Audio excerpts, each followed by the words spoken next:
Have you ever watched a movie and found yourself secretly rooting for the villain? We're always told there's a clear line between good and evil. But what if that line is blurrier than we think? What if some villains weren't just bad guys, but misunderstood visionaries with points so valid, they make you question who the real hero is?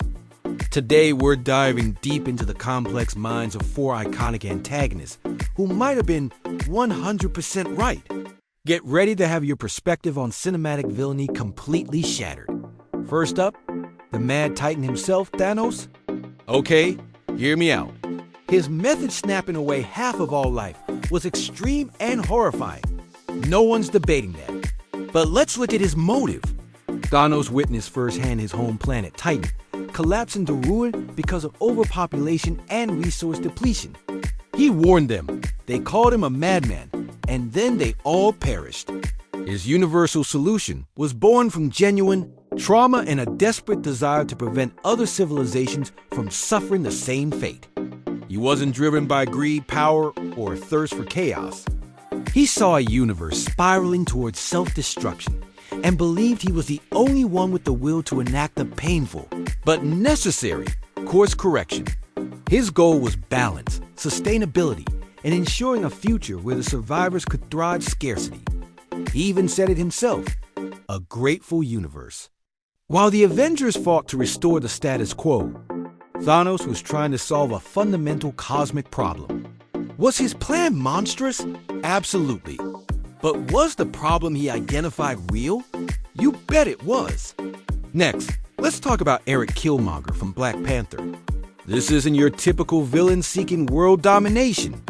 Killmonger is a product of systemic injustice and abandonment. His father was murdered, and he was left behind in Oakland, a stark contrast to the technological paradise of Wakanda. He grew up witnessing the oppression and suffering of black people around the world, all while knowing his homeland possessed the power to liberate them. His anger is not random. It's a righteous fury forged in the fires of real-world history. When he arrives in Wakanda, he challenges a system of isolationism that has stood by for centuries while their kin suffered. He asked the tough question, was it fair for Wakanda to hide its power and hoard its resources while millions endured slavery, colonization, and inequality? Killmonger's methods were brutal, fueled by a lifetime of pain and a desire for vengeance. But his core argument forced Wakanda and T'Challa to confront their global responsibility. In the end, T'Challa even adopts a version of Killmonger's vision, opening Wakanda to the world. Killmonger may have been the antagonist, but his ideology fundamentally changed Wakanda for the better. He was a revolutionary, not just a villain. Now let's turn our attention to General Zod from Man of Steel. From our perspective, he's a terrifying alien invader trying to terraform Earth and wipe out humanity. But from his perspective, he's the last hope for his entire species. Zod was literally born and bred for one purpose, to protect Krypton. He's a soldier, a general, and when his planet is destroyed, his mission doesn't end. He spends decades searching the cosmos for any trace of his people, a testament to his unwavering dedication. When he finds Kal-El on Earth, he sees the key to resurrecting the Kryptonian race. His plan to transform Earth into a new Krypton isn't born of malice towards humans.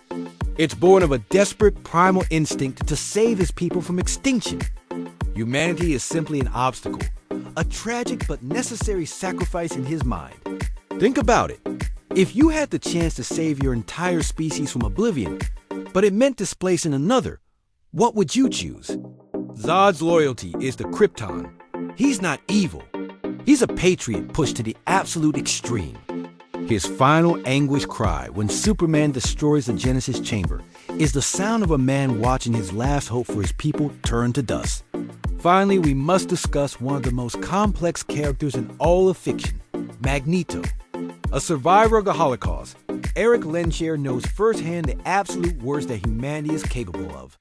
He watched his family be torn apart by prejudice and hatred. So when he discovers he's a mutant, part of a new powerful minority, his fears are not hypothetical. He sees history repeating itself. He sees the same fear, mistrust, and violence that led to concentration camps now being directed at his people. His villainy is a preemptive strike against the genocide he believes is inevitable. While his friend Charles Xavier preaches peace and coexistence, Magneto sees this as a naive dream that will get mutants killed. His militant approach isn't about superiority for its own sake. It's about survival. He fights to ensure that mutants never have to hide in fear or be marched into camps.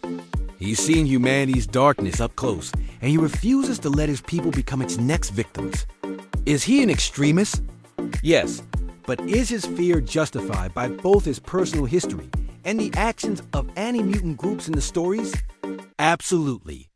He's not fighting for power, he's fighting for his people's right to exist without fear. So Thanos, Killmonger, Zod, and Magneto. Are they evil, or are they tragic figures whose noble goals were corrupted by extreme methods? They force us to look in the mirror and question our own definitions of right and wrong.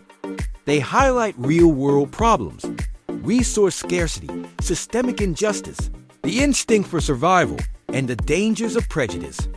Maybe the best villains aren't the ones we love to hate, but the ones who make us think, the ones whose arguments linger long after the credits roll, the ones who, from a certain point of view, were right all along.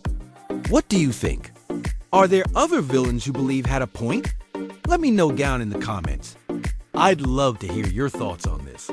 Thanks for watching, and if you enjoyed this deep dive, make sure to like, subscribe, and hit that notification bell for more content that challenges the way you see movies.